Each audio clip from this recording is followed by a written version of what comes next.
Hi everyone, how's everyone doing? Hope you're all well. Now, before we kick off with this webinar session, if anybody's got any sort of challenges in viewing this session at all, what I'd highly recommend is to go through the usual kind of tech troubleshooting that we all tend to go through if something doesn't work for us first time around. So if you are tuned in via a web browser, feel free just to hit the refresh icon and hopefully everything should then kind of load correctly for you. Alternatively, if you are tuning in on a mobile device, feel free to come out of this YouTube video and then click back onto the link, the YouTube link that you did receive for this session, and then hopefully everything should be working for you after that. Now, if you are okay and all set up and ready to go, then that's wonderful.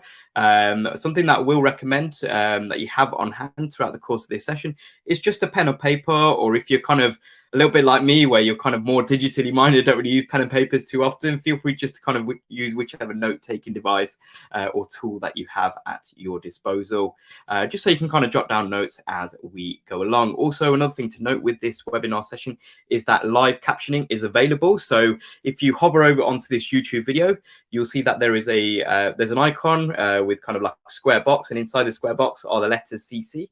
So if you click on that icon, that will turn on captioning, and if you click on it again, that will turn it off as well. So feel free to use that facility if you require that going forward as well. So welcome to this Google Digital Garage webinar session, all about how you can build a CV and write a cover letter. My name's Rikesh. I'm going to be your presenter, taking through the course of this session, which is going to last for approximately 60 minutes. So I'll kick off first with a little bit about me. So I'm a trainer for Google's digital skills program, Google Digital Garage. As well as that, I'm also a digital marketer.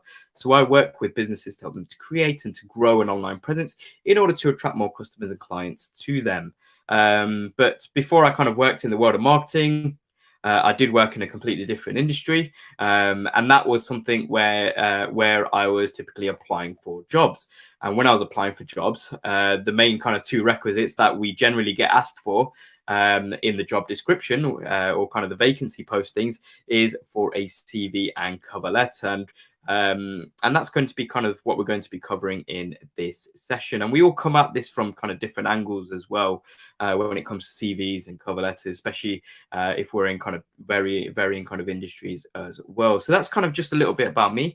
I'd also like to introduce you at this stage my colleague and fellow Google Digital Garage trainer, and that is Samantha. Now, Samantha is going to be our wonderful chat moderator today. You might have already seen Samantha's name in the live chat. Now, the live chat, by the way, on YouTube should be somewhere located on the right-hand side of your screen.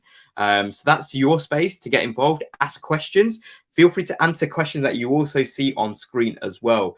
I'd love to kind of get as many of your thoughts, especially with topics, as I mentioned, like CVs and cover letters. We've all kind of got our own experiences that we tend to bring to the table as well. So feel free to kind of let me know your thoughts.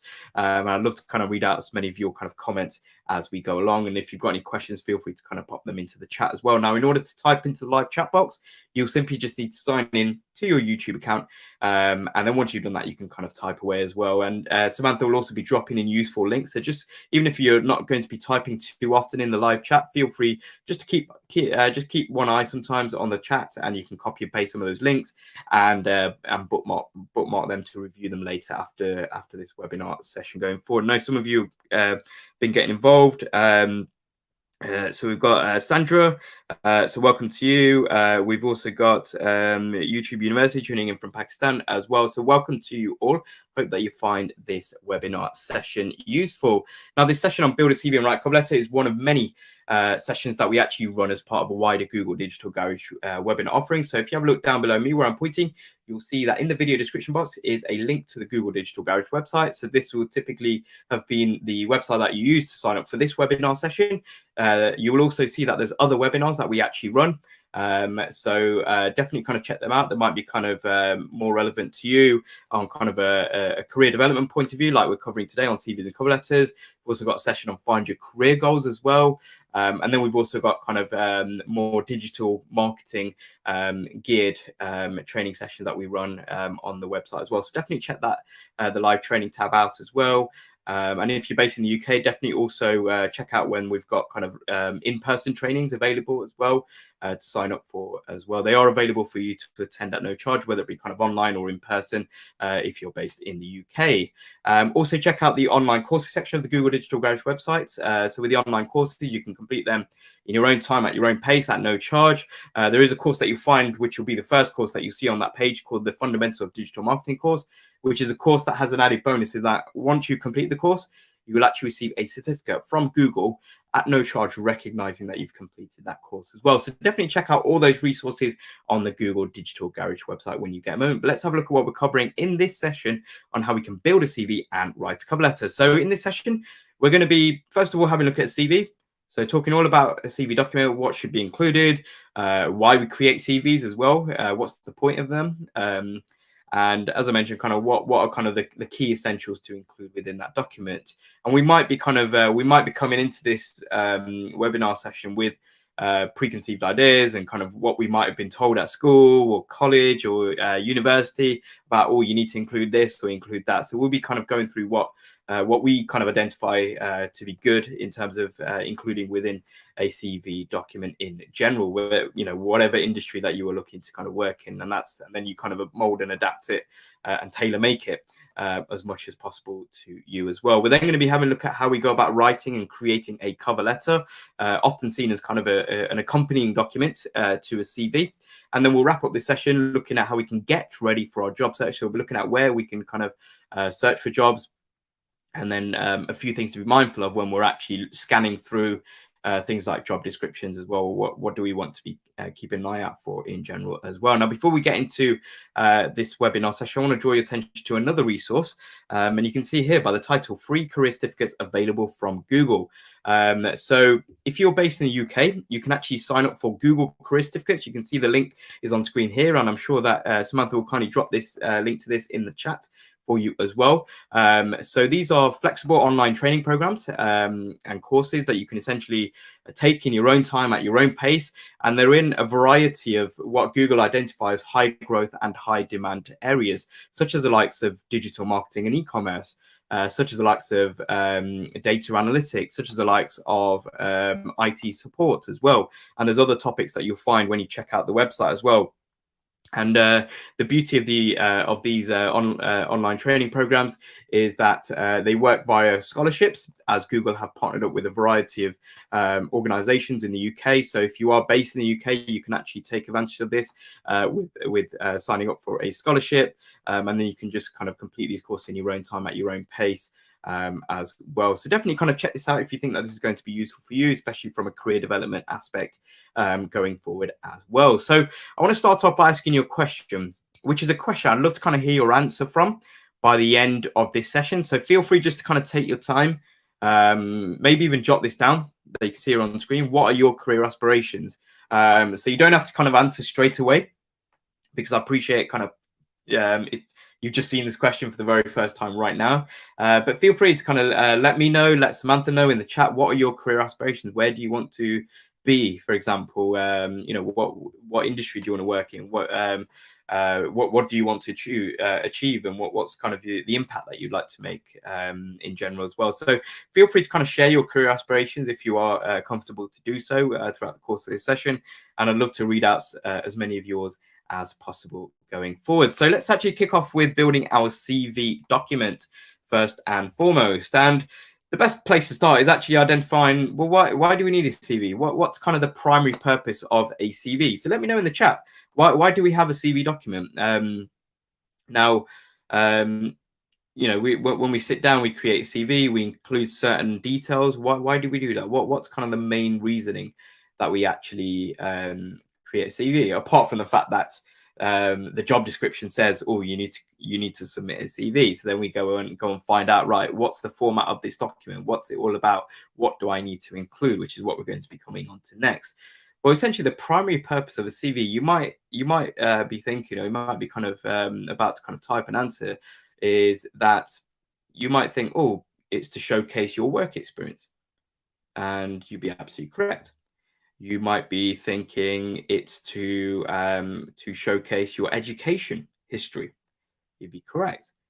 But a lot of the times, the kind of the pre-notion that sometimes we tend to have, and myself included, I know when I was studying, I had kind of a preconceived idea before I properly created CVs, is I just thought a CV document was just a document with just my kind of contact details and my education and work history, and that's it.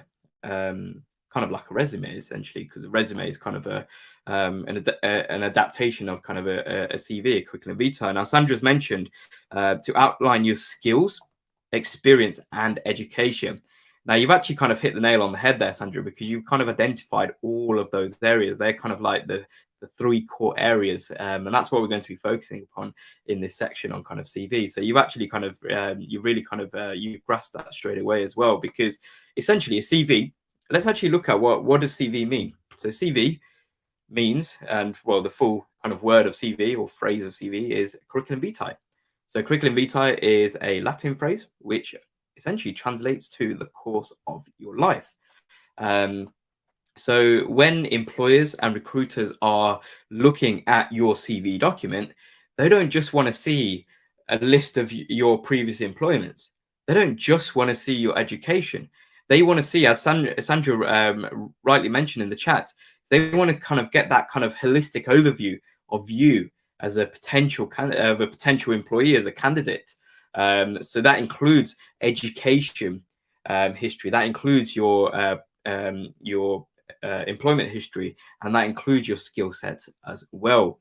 So with a curriculum vitae or CV, as we're going to just kind of abbreviate it for the rest of this session, with this document, it is essentially the first contact with employers or recruiters, which will then feed on to kind of employers essentially as well. So what we want to do is we want to kind of have a little bit of a summary of our experience. So where we've been working, and we can sort of build this out even further when we have a look at kind of the building blocks in terms of what goes into a CV document as well. We also want to get across in this document, in this CV document, that we're a goal-orientated individual and that we are a relevant candidate for this specific job vacancy that you are applying for. And relevancy is a very important factor, as we'll kind of see as we progress throughout the course of this session. Now, as this is the first contact with our employers or future employers, I don't want to kind of be too presumptuous, I guess. We want to make sure that we are being authentic and honest, which is very, very important. And it's an important quality and an important trait to kind of start off on the right foot. So if you're kind of thinking, oh, maybe I can exaggerate on this, or maybe I can exaggerate on that on my CV document, it's much better just to be upfront and open and honest about, this is what experience I've got, this is what I've done, rather than kind of sort of exaggerate the truth. Because if you think about it, if you're exaggerating the truth, that's something that you then have to carry on. If you get through to the interview stage, you have to carry that on, keep carrying on that maybe pretense. And then if you do actually get offered the position, you have to carry that on with your kind of your daily working, you know, and when you're interacting with colleagues, you have to kind of carry on that pretense, something which you exaggerated way back when you kind of sat down and created your CV. So you want to be kind of open, authentic, and honest as well. And something which I know a friend of mine who has kind of worked a little bit in the recruitment industry. When she used to work in the recruitment industry, for certain interviews, she would actually sit in together with the employer. And she wouldn't really ask the specific questions about the job description and the role, but to the candidate. But what the questions that she would ask were relating specifically to the CV document, in terms of things like kind of hobbies and interests. So if somebody says that they read like a certain series of books, like the Harry Potter books, and they enjoyed it, so she would kind of she'd kind of use that and be like, oh, so what did you make of this, or what did you make of that? And if the person isn't able to kind of answer there and then that's probably something that kind of casts a little bit doubt in the mind. Well, if they've maybe exaggerated the truth here on something as innocuous like a hobby or an interest, what's to say, you know, the rest of the kind of the document isn't exaggerated as well. So just kind of little things like that. We just want to start off on the right foot about being kind of authentic, upfront, and honest from the very outset. And this is not something which generally is an issue for us at all, because we are generally, whenever we're applying for positions, we want to kind of always put our best foot forward, and the best foot forward is always kind of being authentic and being ourselves and being upfront and transparent and honest as well. So in terms of what information should we include in a CV? Now, I know Sandra mentioned that things like skills, experience, and education, and they are absolutely some of the building blocks there. So let's actually have a look at what we've identified as kind of the building blocks here. So we've got our basic information, so you can change that if you wanted to contact details, if you wanted to. You then got an opening summary. We've then got work experience, education, kind of history or achievements that we've obtained, and then skills and strengths as well. So let's kind of break each one of these down in turn in terms of looking at what do we need to include specifically within each one of these building blocks. And by the way, one thing to note, we'll come on to formatting a little bit later on. This is not in kind of order. The only two kind of elements in this kind of building blocks list that are in the correct order are basic information, i.e. contact details at the top, or to kind of kick off your CV document, and then opening summary. The rest of it, as you'll see when we come on to formatting, can be molded about going forward. So let's actually have a look with basic information. So when it comes to basic information, we want to include our name. And you can also see we also want to include our address or location. Now, this is something which is going to be very much personal for you. So I know a lot of individuals these days, they don't necessarily just put their location, so where they're based. What they'll put is they'll also put they'll put kind of where they're based, like that city or town that they're based in, but also other towns and cities which they are available to travel to and commute to as well. And that's something which is, especially depending on the type of job that they're applying for, is very, very much kind of can be useful and very much a desirable quality, perhaps, for an employer or recruiter when they're kind of sifting through CV documents in general as well. So that's something to kind of evaluate for yourself as well. But if you are applying for maybe just a local organization, then you can just go for your address if you wish to. And then if there's an organization which has kind of multiple sites, for instance, then you can just kind of put the areas that you maybe cover as well. Then got contact information, things such as the likes of email address, the best contact number. Typically these days, it's going to be your mobile number, and then other important information that might be useful. So, for example, if you were to apply for a position that required you to drive for a living, essentially, then the employer might ask for you to confirm that you've got a full and clean driving license, for instance, perhaps as well. So that's kind of basic information. That's what we have kind of starting off our CV document. The next kind of element is the opening summary. Now, the opening summary is essentially a short paragraph, which is made up of, as you can see here, no more than 2 or 3 short sentences. And it essentially is there to kind of welcome the reader, whether it be the employer, whether it be the recruiter, welcome that reader who's looking at your document, whether on a piece of paper or whether it be on the screen, and kind of give them a bit of a precursor in terms of what they are going to be reading about you as a candidate going forward. You can see here, it works a little bit like an elevator pitch. So you may or may not have heard of kind of the term elevator pitch. So an elevator pitch is typically when you are given, let's say, like a minute to kind of sell yourself. So who you are, what you're about, and showcasing that you're a motivated individual. So it's important to kind of get across at this stage something that we looked at, that we are a motivated candidate and we are a relevant candidate for this job, for this specific job. So it's important to tailor make this for each kind of vacancy that we might be applying for as well. So just rather than kind of doing a copy and paste, it's important to tweak it and adjust it per kind of job and position that we're applying for going forward as well.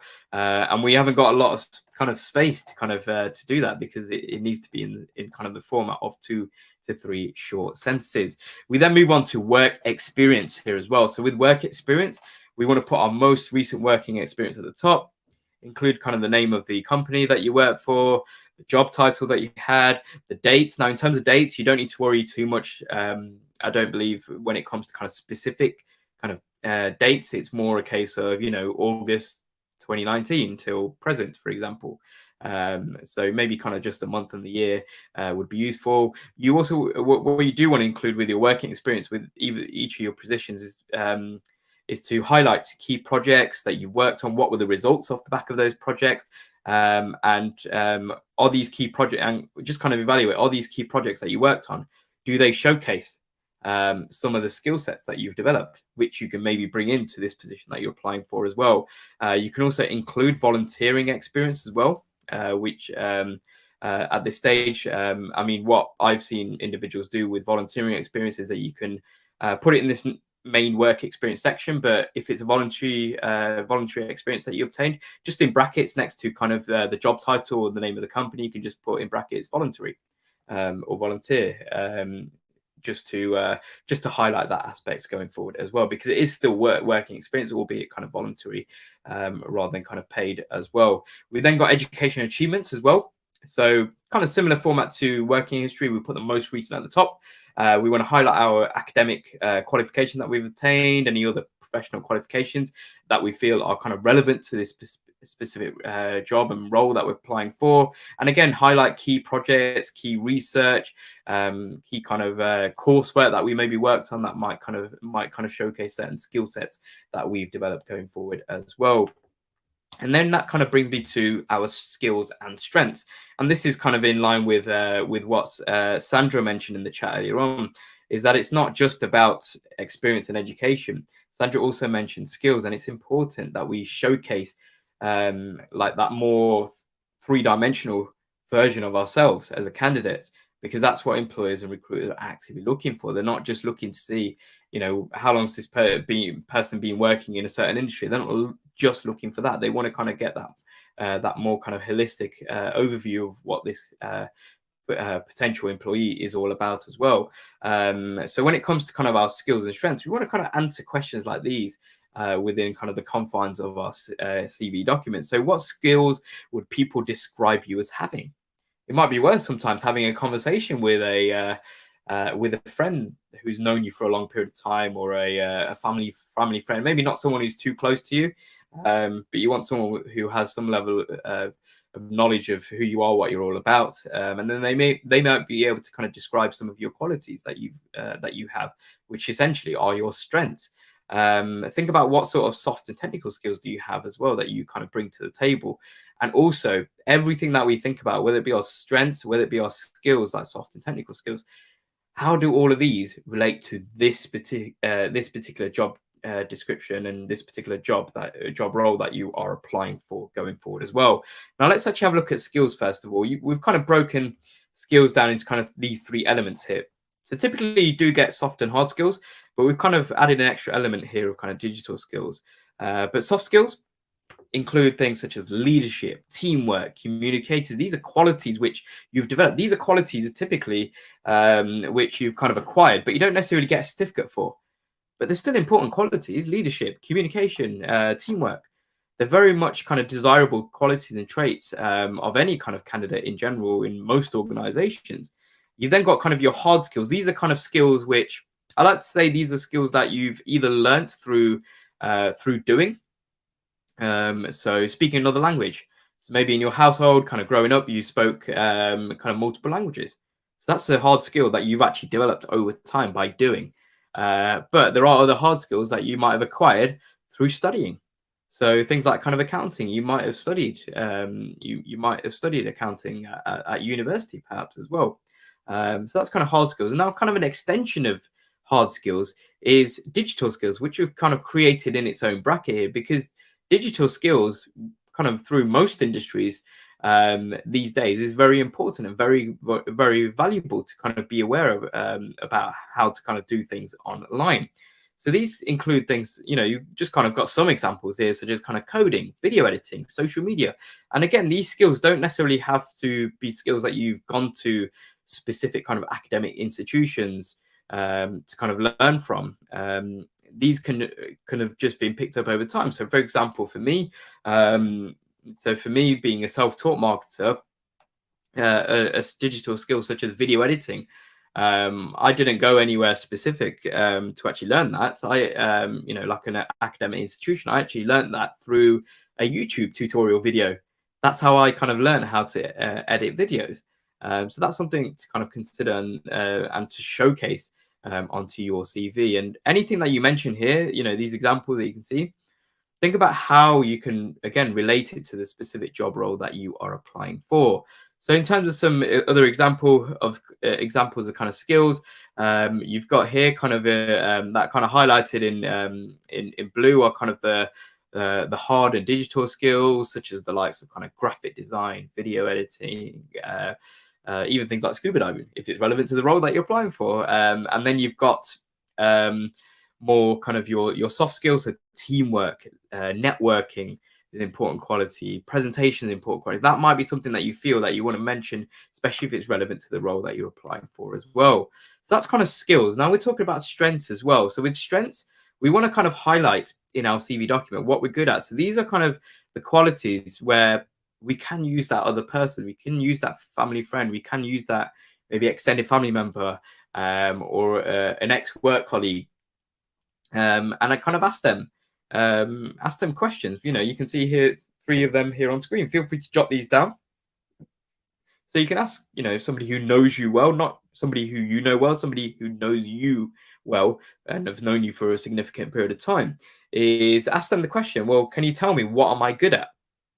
What do I like doing? And what makes me stand out as well? And once you kind of hear some answers back from, speak to kind of a handful of these people. Once you kind of hear the responses back, what you'll start to see forming is kind of a correlation and a trend. There'll be certain people to say, yeah, you know what, you're really good at kind of leadership, or you're really fantastic organization because you're the person that organizes when we meet up as friends, and you kind of sort out, the venue where we're going to meet up for dinner and things like that. So organization, that's a skill. And that's is something which you've actually developed into a strength of yours in general as well. So feel free to kind of define some of your strengths. Now we've got some strength examples here on screen. So things like kind of you're driven, you're solution focused. Now, for example, if you're solution focused, you can mention that on your CV document, but you want to be able to back that up with an example, where you are demonstrating that strength, that you are solution focused, or you're passionate, you're hardworking, you're punctual, as well. So these are kind of strengths and qualities which, again, as well as those soft skills, as well as hard skills, as well as those digital skills, these strengths are very important and very desirable for recruiters and employers alike. Now, as well as strengths and skills, and also education, we also want to include our experience. Now, in terms of what constitutes experience, essentially, there's different kind of experiences that we can draw upon. Things like kind of internships, they're kind of the more traditional types of experience, or work experience in general. But other kind of experiences that you might not have thought about are certificates and achievements that might kind of constitute and count towards experience. There are certain courses that kind of recognize it as such as well.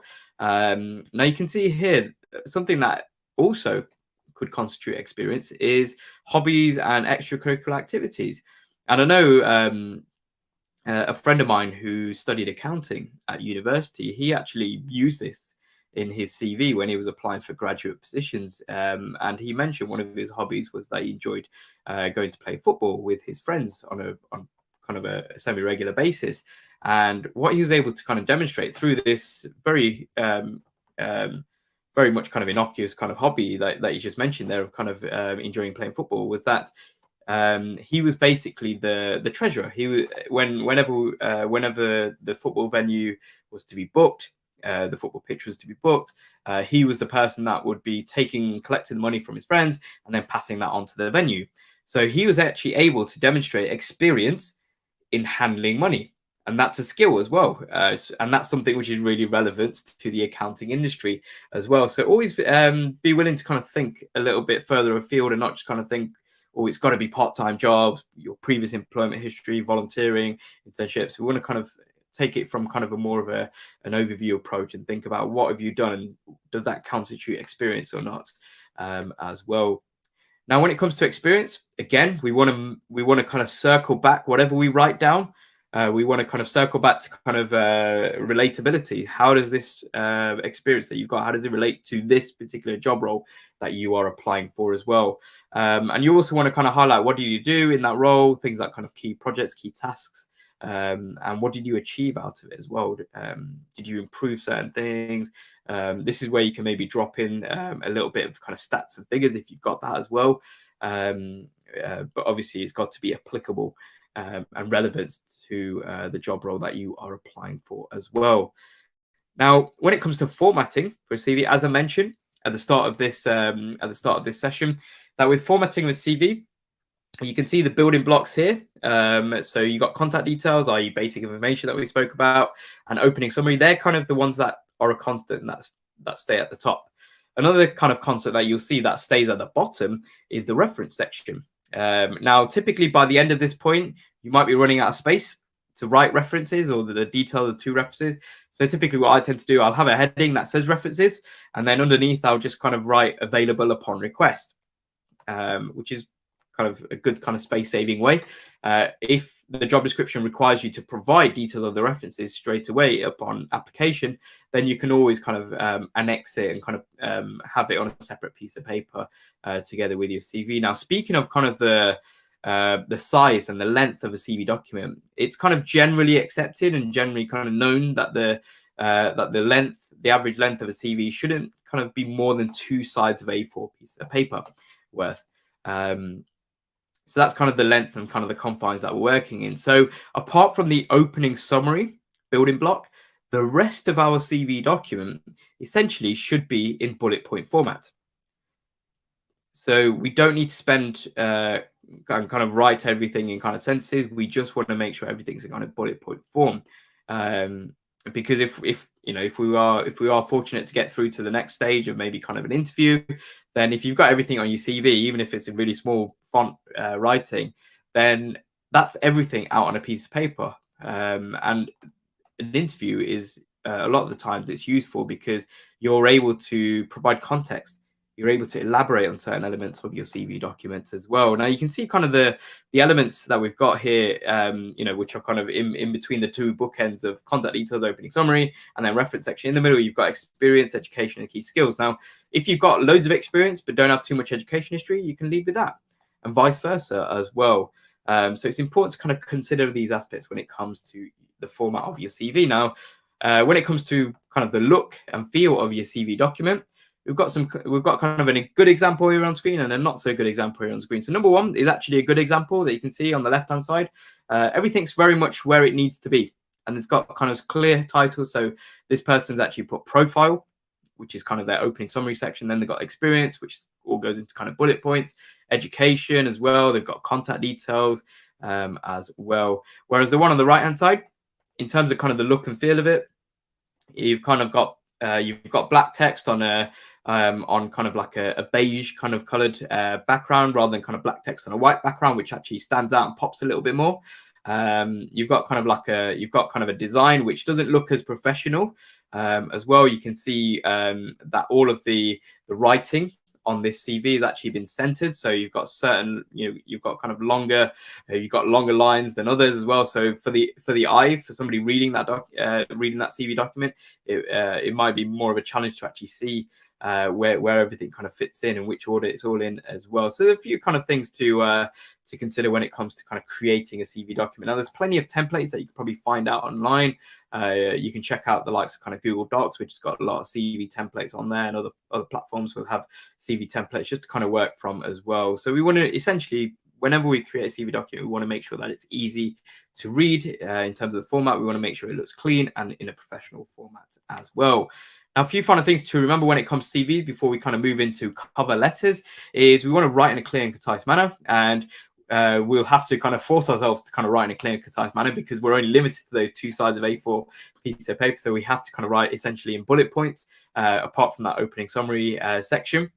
Be transparent about any sort of gaps in our CV. If we took maybe a career break, be open about that in our CV document, because remember, CV translates to curriculum vitae, which essentially means this the course of your life as well. So it's nice to kind of let an employer, let a recruiter know this is what I've been up to in the meantime as well. And always get someone to maybe proofread your CV before you submit it, because they might spot a spelling or grammatical error that you might not have seen as well. It's nice to kind of get sometimes a fresh pair of eyes and a fresh perspective before you hit that submit button for that job application as well. So with that in mind, let's check in, see if there's any sort of questions. which I can't see any question at this stage. If there are any questions, pop them into the chat. I'd love to kind of pick out as many of those questions and answer as many of those in the time that we have together. So in terms of writing a cover letter, before we actually have a look at creating this cover letter document, let's actually have a look at, well, why should we actually create a cover letter to accompany and to go with our CV? So you can see a couple of stats here on screen. You can see that 40% of recruiters say that they actively look for cover letters on applications. And you can see that 45% of recruiters say that a lack of a cover letter will result in your application, which is your CV and cover letter document, being put onto the no pile. So just by those stats and figures alone, my kind of the reasoning that I've kind of come to is if I was to apply for a position, I'd just by default include a cover letter because it helps to provide a little bit more context sometimes to what you're mentioning on your CV, especially when you're not able to fully elaborate on what you want to express and say on your CV because it's all in kind of bullet point format predominantly. So you can express a little bit more because this is a letter.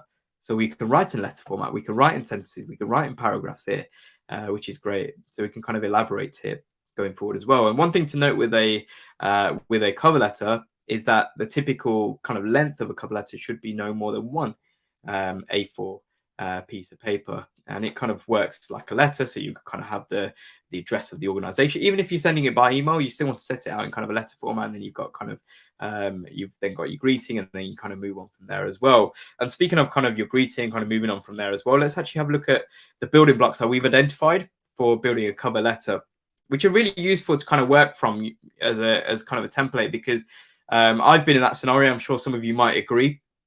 Is when you're sat down writing a cover letter, you get that blank page and you got that cursor that just keeps flashing at you. It's something where you're kind of thinking, how do I actually start this document? How do I start this letter? And that's where this kind of framework that you can see here on screen comes into play. So we're going to be going through each one of these in turn, starting off with our greeting.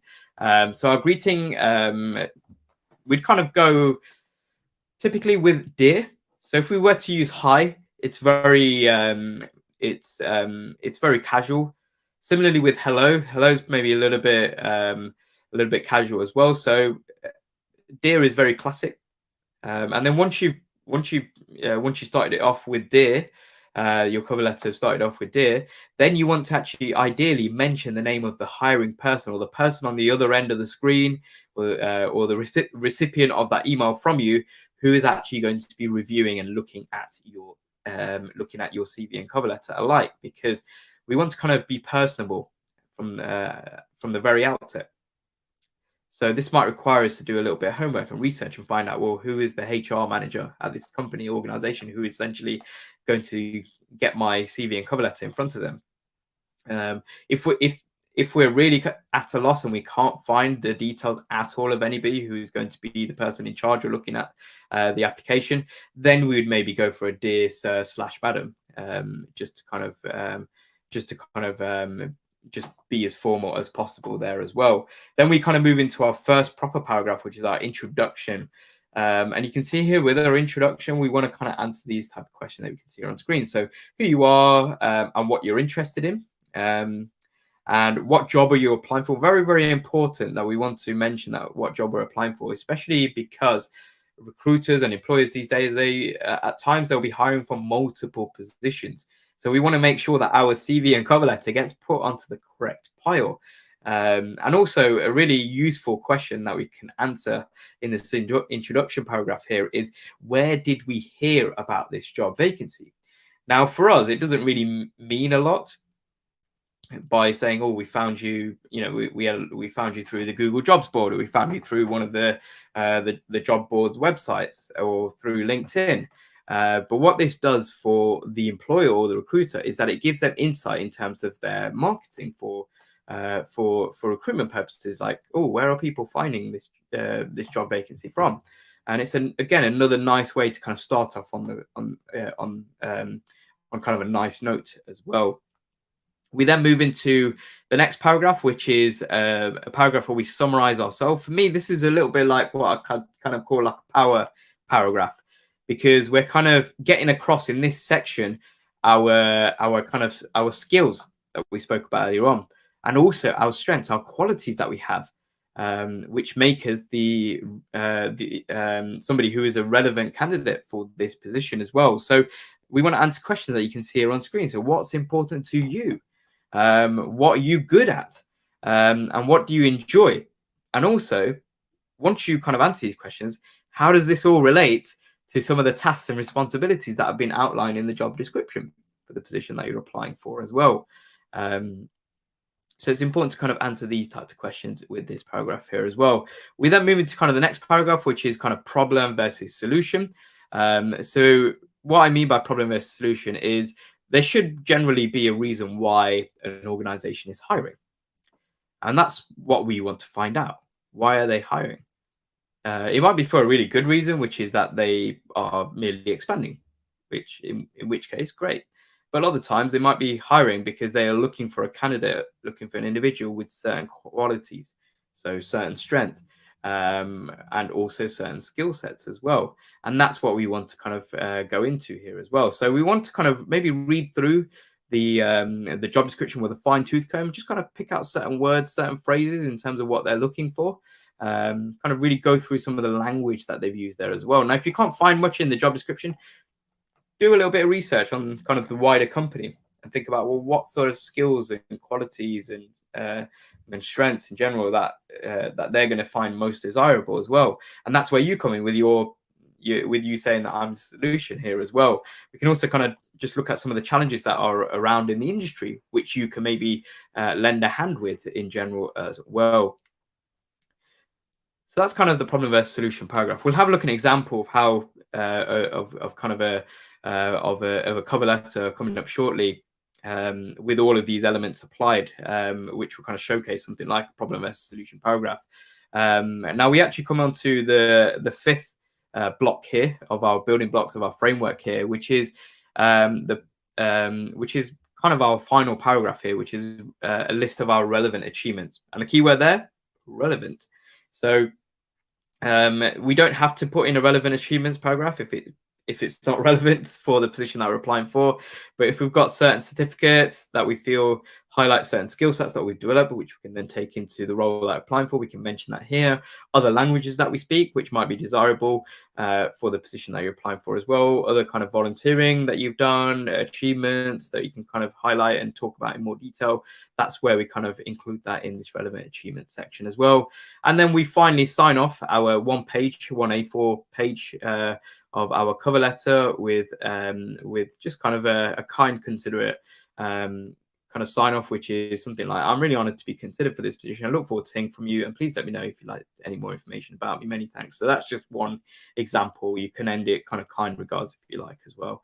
But we just want to be polite and courteous in terms of the way that we sign off our letters going forward. Now, before we actually have a look at an example of using this framework with a cover letter, the one thing that you might have picked up on throughout the course of this session is that ideally no two CVs and no two cover letters should be the same, because at every juncture of whatever we're completing, including all the building blocks of CVs and cover letters, we want to make sure that we're tailoring these two documents to the specific role that we're applying for. So think about kind of our skills, think about our qualifications. There might be also certain roles where we might need to include a portfolio, which is essentially a kind of a snapshot or a little bit of like a highlight reel of our previous work that we've done as well. So maybe that's something that we might need to kind of look at and kind of collate together as well. And then once we put it together, make sure it's in a presentable format as well. So let's actually kick off with this kind of example cover letter with these building blocks in play. So we've got our greeting. So dear, classic greeting there, and then Mrs. Webb. So Mrs. Webb must be the hiring manager for this particular job for this example. We then got our first paragraph, which is I'm a customer assistant currently employed by Smarks. So who I am, what I'm all about. I'd like to apply for the sales advisor role at Shirts and Skirts. So you're saying, right, put me onto the sales advisor pile of CV and cover letters. And then we've got that other sentence of where you heard about the position from. So I heard about the job through seeing the position advertised on jobmarket.com. So you can see here, very kind of short, concise introductory paragraph. We then move on to our power paragraph, as I like to call it, which is a summary of yourself. So I would describe myself as, and then you can see some of these strengths. So friendly, helpful, and patient team member. Take pride in offering a great level of customer service, which is in line with being a sales advisor as well. It kind of feeds into the other. Now, a really good sentence kind of starter that I really like is what you can see here, which is "I've been praised for," because this actually plants the seed into the review, the recruiter or the employer when they're reading your cover letter. Is that other people, maybe they're that individual's manager, or maybe that individual's kind of coworker have said this about them. So I've been praised for the warm manner in which I deal with customers. So that's actually kind of getting a good level of kind of saying, well, this is what other people are saying about me going forward as well. So again, you can see it's short, sharp, but to the point in terms of being a power paragraph where you're kind of selling yourself with a lot of these skills and qualities that you've acquired, making yourself a relevant candidate for the position that you're applying for as well.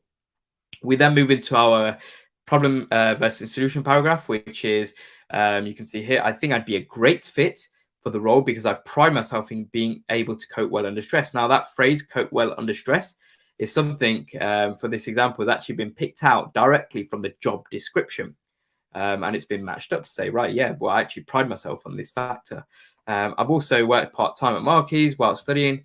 So that's something where they're kind of developing further kind of things like communication, leadership, kind of strengths and qualities as well, and skills. And I'm used to dealing with a range of customers on a daily basis. So again, dealing with a range of customers on a daily basis has been picked out from the job description there as well. So that's kind of the problem versus solution paragraph example. And then you've got relevant achievements. This is the optional paragraph, which we have included here. So in my spare time, I enjoy volunteering at the local youth group in my village, where I help to organize activities for the group. So organization skills are on show here.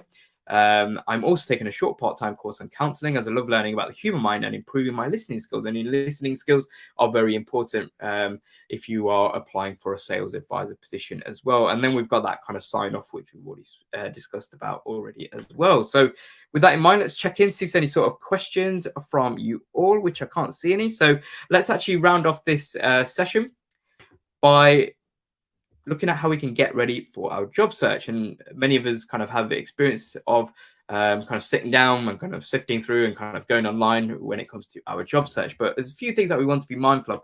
One of them is be mindful of our online presence, about what is kind of searchable and what's findable about us online. So what we essentially want to do is we want to check our digital footprint. So if we think about a footprint, what do we do if we're kind of if we're walking in sand, or as it is in the UK, it's coming up to the winter time, so maybe walking in snow might be more appropriate here. But if I'm walking in snow and then I look behind me, what do I see? I see my footprints. I see the trail that I've left or where I've been. And this is what we do when we're online. So think about kind of content that you share. So whenever you're posting something, even on your social media platforms, think about that. That is part of your digital footprint. It could even be pages that you follow, and even kind of from a passive point of view, posts that you are tagged in or comments that you're tagged in as well. That all forms part of your digital footprint as well. And we want to be mindful of this factor of our digital footprint from a recruitment point of view, because of these stats that you can see on screen. You see that 9% of recruiters will actually check your social media presence to learn more about you, which actually makes sense, because employers and recruiters are actually the only, or the first point of contact is the CV document and the cover letter. Really, that's all they kind of see. So it's quite sort of two-dimensional. And something that's very accessible is social media. Kind of just type in that person's name, see if the profile pops up, see what they can find, and learn a little bit more about this individual as well. You can see as well with our digital footprint, that after kind of employee referrals and company websites, social media is actually the next most important recruitment tool out there. I'm sure some of you might be on LinkedIn. And LinkedIn, there's loads of kind of jobs that are available on LinkedIn as well. So you want to make sure that your digital footprint, your online presence is very much tidy and in line and in keeping with who you are as an individual as well. And you can see here that a third of employers use social media to find new recruits. So when it comes to our digital footprint, we want to make sure that we're kind of evaluating our social media, even things like kind of permissions in terms of who can see our profiles as well. Create a LinkedIn profile if you haven't set one up already. I can't recommend it enough. As I actually got headhunted for a role years ago from LinkedIn just by merely having a LinkedIn profile set up, listing my education, listing my history, and kind of just posting about things within the industry that I was in at the time as well. And also kind of get involved within kind of networks that you want to be involved in, kind of interact and engage with content that you feel is relevant to you and relevant to the values that you have as well. And this all kind of feeds into your personal brand. And we actually do a really useful webinar session called Build Your Personal Brand Online. So if you want to sign up for that session, then be sure to kind of check out the link in the video description box below to have a look at when the next session on Build Your Personal Brand Online is running. And remember that these webinar sessions, such as this session, is available for you to attend at no charge as well. So a few things to remember when it comes to our job search is we want to kind of think big. We don't want to kind of just limit ourselves and kind of just put ourselves into a certain area, a certain box and be like, yeah, we can only do this because we only developed these skills. Because remember, skills can be developed over a period of time. And it doesn't have to just be developed through traditional means of kind of going to these academic institutes. So we can develop them through doing, remember, as well. We can also look to kind of identify trends. Are there certain kind of industries that are kind of evolving right now? That you feel, oh yeah, I might be this might be kind of an area for me, or that might be an area for me. So that is definitely something to consider. So so as I mentioned at the beginning of this webinar session, the Google Career Certificates are really useful in that they are online courses in high growth and high demand sectors and areas, such as the likes of data analytics, such as the likes of user experience design as well. So that's kind of some of the trends in terms of where there is kind of high demand, high growth at the moment as well. So that's something to identify and then see whether that kind of plays in line with what you want to do in terms of work, in terms of working as well. And then also generally kind of do some research around the roles and also the requirements. What is going to be expected from the employer of you as a candidate if you were to get the position going forward as well. So in terms of kind of tools that we can generally use for jobs, I'm sure we all kind of use different tools, and I'm sure some of the tools that we'll mention are some of these ones that you already use to this day. One of them is search engines. So search engines, you can use search engines. I mean, that's kind of the primary, I guess, the primary kind of place. Whenever we want to find something, what do? We tend to kind of jump on onto a search engine. So much so you can, I'm sure you're aware, you've got the likes of when people say Google it. It's become a verb these days. So search engines is a really great place to find job opportunities online. You've also got kind of jobs boards websites as well that are available that has kind of just different jobs. You can kind of filter by different industries as well. And then you've got professional network platforms which also kind of serve as kind of jobs boards as well at times, such as the likes of LinkedIn, as I mentioned as well. So with kind of search engines, you've got Google Jobs Board, which you can see a screenshot here. So if you're looking for a certain job, you can just type that in on Google and then type in where you're looking for that role. Is it in London? Is it another city? Is it or wherever you are based, wherever you're tuning in from as well? So you can see that you can filter the results based upon kind of job titles, the location. You can have job roles that have just been posted, so you can have a look at them and see which ones have that you can go ahead and apply for very quickly. You can filter by kind of the employer type as well, or company type rather, and the name of the employer as well. So there's a lot of different kind of options as well. And what you'll find with the Google Jobs Board is that it will also have kind of links. It will say, right, apply on LinkedIn or apply on Indeed or other kind of jobs board platforms. So it'll actually kind of tell you, right, if you're interested, click this link and that will take you to the next step where you can go ahead and apply for that position as well. Now, one thing to be aware of is be aware of kind of what you are looking for when you're reading the job descriptions. So when you're reading the job descriptions, a lot of the times we just tend to kind of look at salary and location, which is all good and well to kind of look at that. It's very important factors. But there's other factors that we want to consider when we're reading through this reading through a job description for a vacancy. And I always think it's kind of always good practice to read through it a few times and then pick out kind of different elements of that. So as well as things like kind of salary and location, also look at what are the daily tasks and responsibilities. So what is going to be asked of you if you were to be given this job? And is this something that you are up to task with? Especially in line with what specific skills that they may be looking for. Do you have the prerequisite skill sets? If not, how can you bridge that gap? Would it be a case of doing a course? And similarly, even with something like experience, if an organization asking for experience, but then you kind of get into that kind of scenario. Well, how do I get experience without being given it first? So you can maybe have a look at kind of volunteering opportunities that might be available as well. So there's a lot of kind of evaluation that happens kind of at this stage with the job description, rather than think, yeah, I'm just going to submit my CV and cover letter through for this position. We want to kind of consider a few things as well.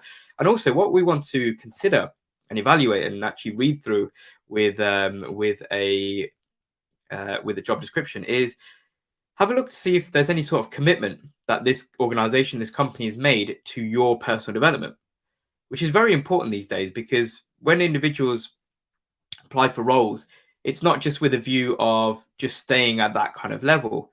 What's the career progression within that organization? How can you develop? How can you obtain new skills? How can you gain more experience in a certain area as well? So what is that employer or potential employer going to do about your personal development? This is also a great question that you can ask at kind of an interview stage as well. And so it's not kind of a one-way system where they're kind of asking you constant questions, but when you get the opportunity to ask questions, well, what can you do for me as a future employer as well?